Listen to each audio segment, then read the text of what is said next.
Class 9th की ये Urdu class है, जिसमें हमने पिछली क्लास में सवाब से लाख टके की बात पढ़ा था, जिसमें बताया है कुछ हिकमत की बातें। ये एक लोक कथा है। लोक कथा क्या होती है? जिसमें किसी आवामी कहानी या वाक़े को बयान किया जाता है, तो लोक कथा कहते हैं उसे। तो लोक कथा में किसी आवामी वाक़े या आवामी कहानी को बयान किया जाता है, और इसका असल मकसद हिकमत की बातें बयान करना है। हिकमत यानी अक्लमंदी। तो इस कहानी में लाख टके की बात, एक छोटी सी कहानी जिसे हमने कल पढ़ा और समझा, जिसमें एक सेठ और एक साधु दोनों की आपसी बातचीत में कुछ हिकमत की बातें साधु ने बयान की, और जिससे सेठ को काफ़ी फायदा हुआ। हालांकि उसने हर बात का 1 लाख टके उसकी कीमत ली, लेकिन उससे ये हुआ कि उसे बहुत जिंदगी में कुछ ऐसी बातें हैं जिनको समझना और सीखना भी ज़रूरी है, और जो अक्सर इंसान को उसमें धोखा हो जाता है। तो ये एक तजुर्बे की बातें थी जिसे साधु ने सेठ को बताई, और उसकी कीमत 1 लाख रुपए ली। तो इस तरह हमने अपनी कहानी पढ़ी। अब इस कहानी को पढ़ने के बाद हमने इसके कुछ सवालात के जवाबात भी समझना है, लिखना है। तो कहानी बहुत अच्छी तरह से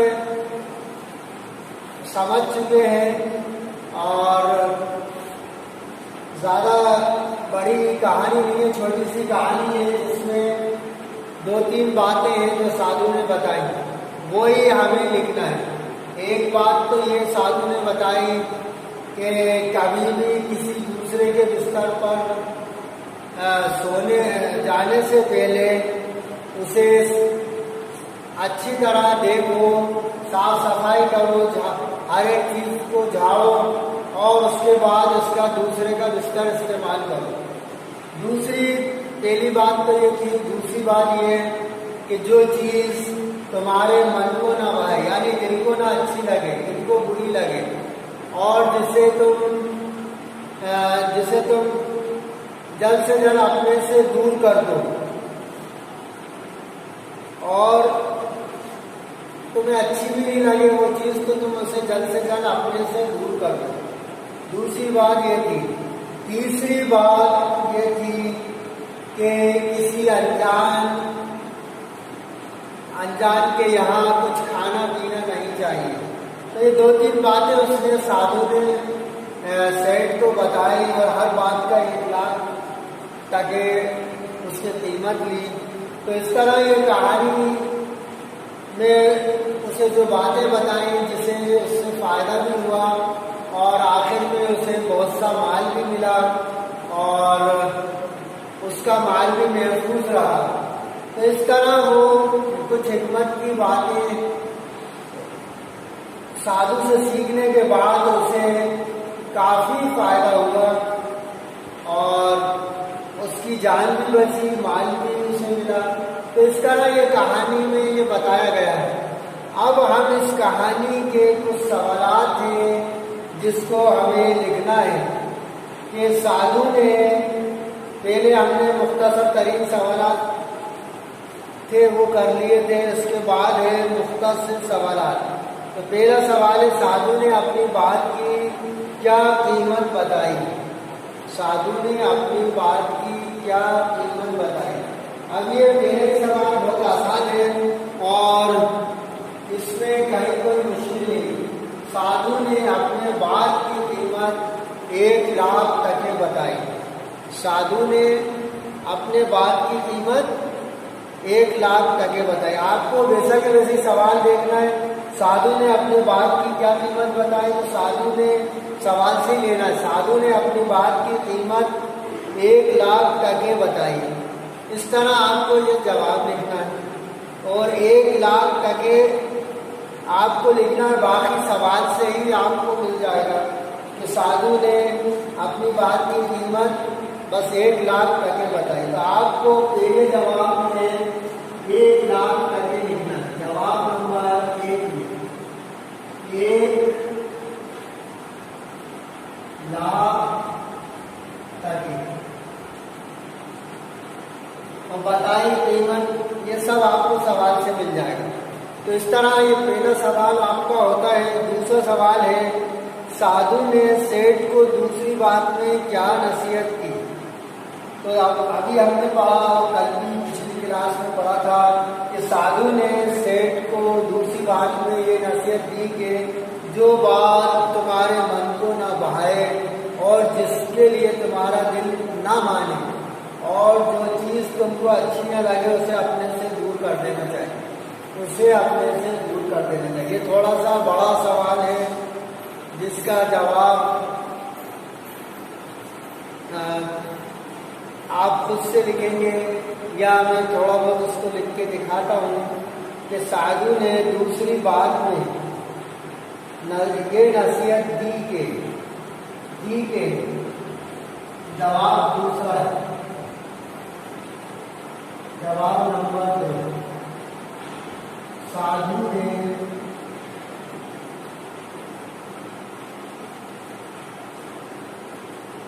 सेठ को, ये आपको सवाल से भी पूछ सकता है, सेठ को दूसरी बात में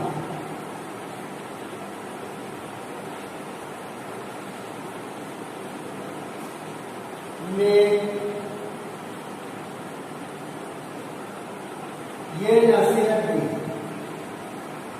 ये नसीहत की स्पेलिंग सही लिखना, श्वास से आता है नसीहत और बड़ा है नसीहत दी के जो बात न लिखना, जो बात तुम्हारे मन को ना भाए, तुम्हारे मन को ना भाए, मन यानी दिल, मन को ना भाए और जिसके लिए तुम्हारा दिल ना हो, जिसके लिए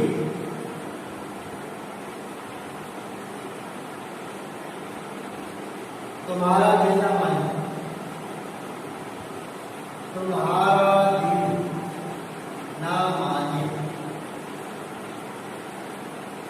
और ये वो चीज तुमको अच्छी नहीं लगे, और जो चीज तुमको अच्छी ना लगे उसे अपने से दूर कर देना चाहिए। अच्छी ना लगे उसे अपने से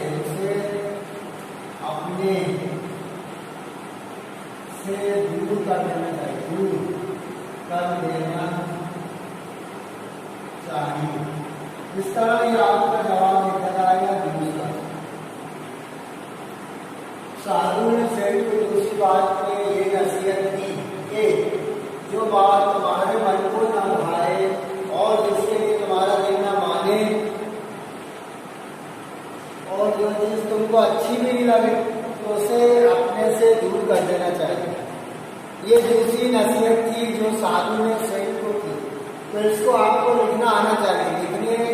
लिखना जल्दी आएगा जब इसे बगैर देखे 2-3 बार लिखोगे तो ये जवाब भी याद होगा और उसकी प्रैक्टिस भी जाएगी कि कौन सा अल्फाज किस तरह लिखा जाता है, उसकी क्या स्पेलिंग है। जब भी याद होगा जब आप उसे 2-3 बार लिखेंगे बगल में। जैसे नसीहत है, साधु है, सेठ है, ये सब चीज़ें आपको बार बार लिखना पड़ेगी। तुम्हारा दिल ना माने और मन को ना भाई, ये सब अल्फाज आपको तभी लिखना आएंगे जब आप से 2-3 बार बाहर देखेंगे। तो इस तरह ये आपके 2 सवाल मुकम्मल होते हैं। अब तीसरे सवाल में पूछा गया है उसके बारे में हम लिखेंगे। तीसरा सवाल मुख्तसर तरीन सवाल है। साधु ने सेठ से तीसरी बात क्या कही? तो आपको जैसा कि वैसे लिखना है। साधु ने सेठ से तीसरी बात ये कही, जहाँ जान पहचान न हो वहाँ कोई भी चीज नहीं खाना चाहिए। जहाँ जान पहचान ना हो वहाँ कोई भी चीज नहीं खाना चाहिए। तो आपको ये छोटा सा ही जवाब है जिससे लिखना है। आगे मुख्तासर तरीन का है तो जवाब नंबर 1 पूरा है। साधु ने से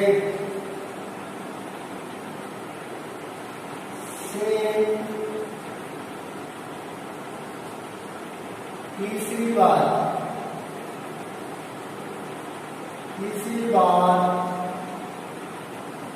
ये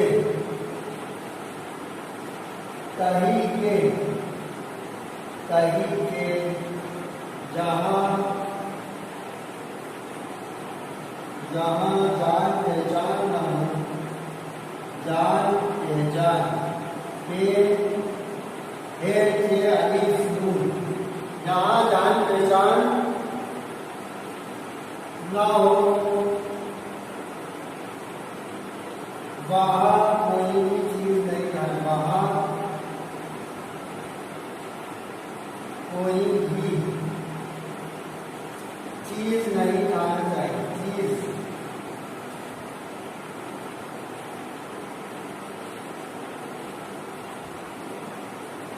खाना चाहिए, खाना चाहिए। इस तरह ये तीसरी बात साधु ने कही कि जहाँ तुम जाओ और अगर जान पहचान ना हो तो वहाँ कोई भी चीज नहीं खाना चाहिए, क्योंकि वहाँ धोखा हो सकता है, वहाँ कुछ भी गलत हो सकता है जो तुम्हारे लिए नुकसानदेह हो, तुम्हारी जान का खतरा भी है। क्योंकि जान पहचान नहीं, अनजान लोग हैं। तो होता भी यही है कि वो सेठ जब गाँव में जाता है तो बूढ़ी औरत और उसकी लड़की उसके लिए दूध दाल और रोटी लेकर आती है खाने के लिए, जिसमें जहर था। और चूंकि वो बिल्ली को एक टुकड़ा डालता है और बिल्ली तड़प के मर जाती है, तो उससे ये अंदाजा हो जाता है कि इसमें जहर है, और इस तरह उसकी जान भी बच जाती है। अगर वो ये खा लेता तो वो जान से चला जाता और जो कुछ उसके पास माल था वो भी जाता। तो ये तीसरी बात भी एक हिकमत की बात है और इसका भी फायदा है, क्योंकि अनजान लोग कुछ भी धोखा कर सकते हैं, जान ले सकते हैं, नुकसान पहुंचा सकते हैं।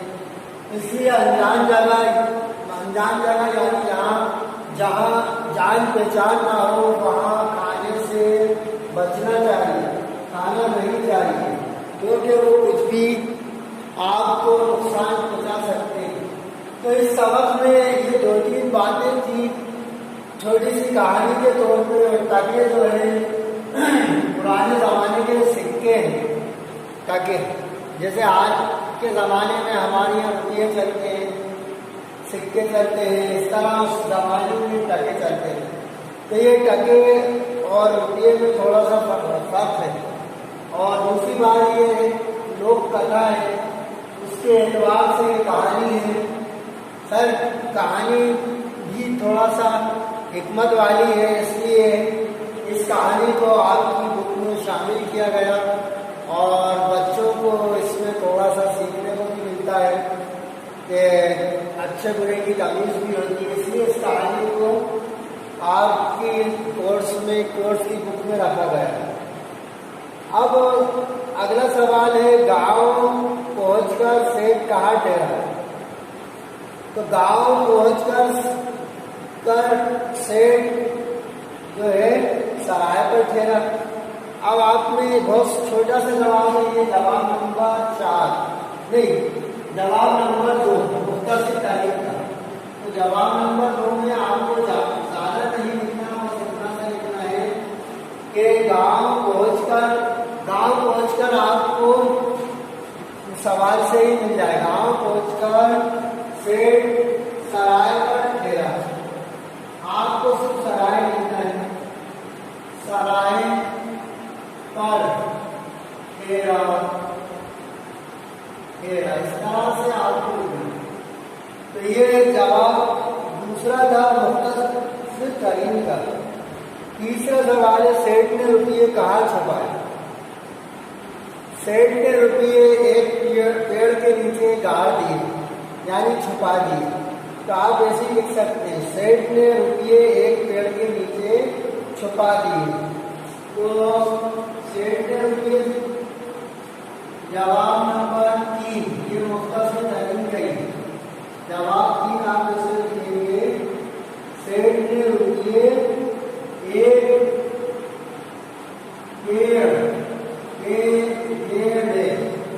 पेड़ के नीचे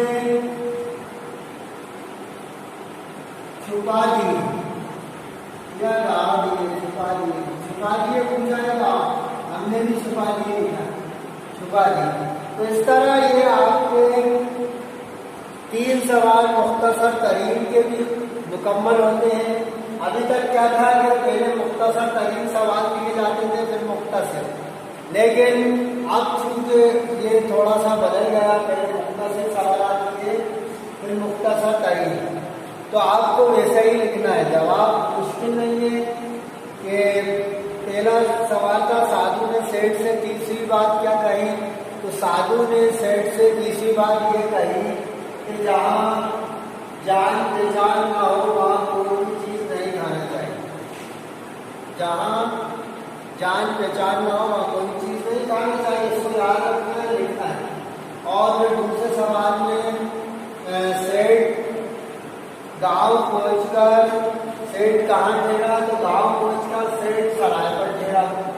जवाब 3, सेठ ने रुपये कहाँ छुपा दिए थे? तो सेठ ने रुपये, ये आपको सवाल से लिखना है, एक पेड़ के नीचे छुपा दिए थे। छुपाए या छुपा दिए थे? छुपाए, छुपा दिए थे, ये इस तरह से जाएगा। तो ये आपके मुख्तसर तरीन सवालात के जवाब होते हैं मुकम्मल। अब इसके बाद है तफसीली सवालात। सराय में सेठ की जान किस तरह बची? अब आपको ये लिखना, सेठ को बूढ़ी औरत के यहाँ से क्या मिला? ये दोनों सवाल तफसीली सवाल है, ज़्यादा लंबे नहीं है। इसको आपको लिखना है, सेठ सराय में सेठ ने अपनी जान ऐसे बचाई, जैसा कि वैसे ही लिखिए कि जब वो सोने जा रहा था उसको साधु की बात याद आई और अपने बिस्तर को झाड़ा तो देखा कि 4 पाई के नीचे एक कुआं था। इस तरह ये सवाल लिखा जाएगा। तो ये आपके 3 सवाल, 2 सवाल कंप्लीट होते हैं, मुकम्मल होते हैं। अब इसके बाद तफसीली सवाल लिखेंगे, लिहाजा ये आपको 2-3 की बार बगर दे के लिखना है, याद करना है, कोई चीज छोड़ना नहीं, कोई सा भी सवाल का जवाब छोड़ना नहीं है, सभी लिखना है।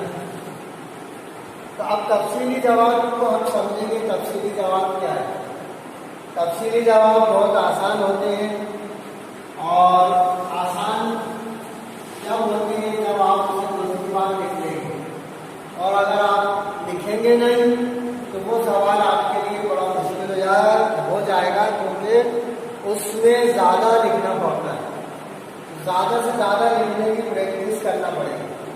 तो सराय में सेठ ने अपनी जान कैसे बचाई? तो साथ में जैसे कि जैसे लिखेंगे सवाल को लेते हुए, सराय में सेठ ने अपनी जान कैसे बचाई? बचाई के बाद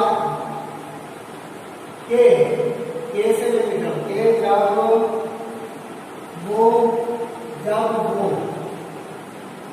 सोने जा रहा था, सोने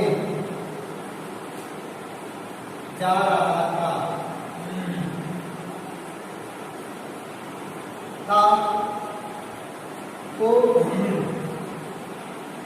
तो उसको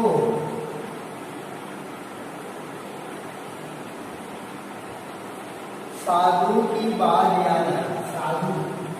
साधु सीन अलीदार है, और साधु की बात याद आई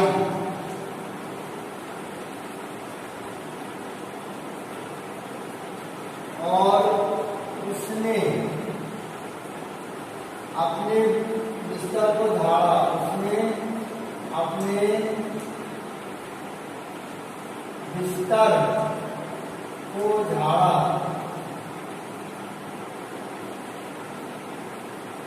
झाड़ा तो देखा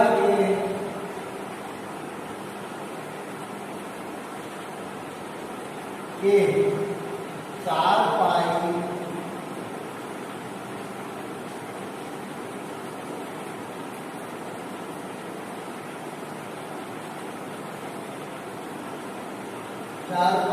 बगैर बुनी थी, बगैर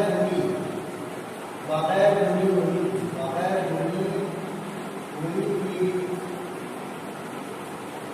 और उसके नीचे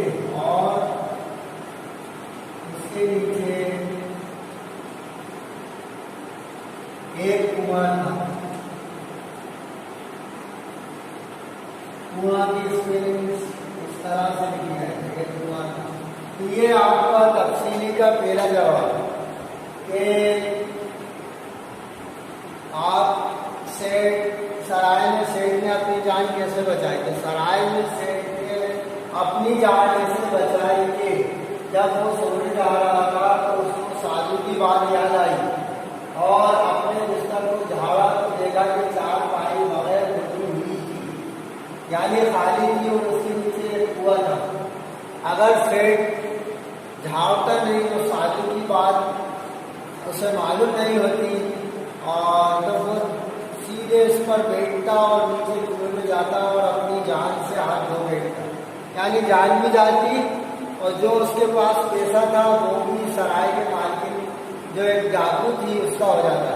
तो इस तरह इस कहानी में ये भी बताया गया है कि दूसरे के बिस्तर पर जाने से पहले उसे अच्छी तरह से साफ करो, झाड़ू दो और उसके बाद उसके बिस्तर का इस्तेमाल करो। तो उसने इस बात से फायदा उठाया कि वो सराय की जो मालकिन थी वो डाकू थी, वो अक्सर मुसाफिरों को अपने ठहराती और इस तरह वो चारपाई पे जाकर वो जैसे ही बिस्तर पर बैठते और कुएं में चले जाते और अपनी जान खो देते। इस तरह वो उनको लूटती और मार भी देती। तो ये सेठ भी डाकू मालकिन का शिकार हो जाता।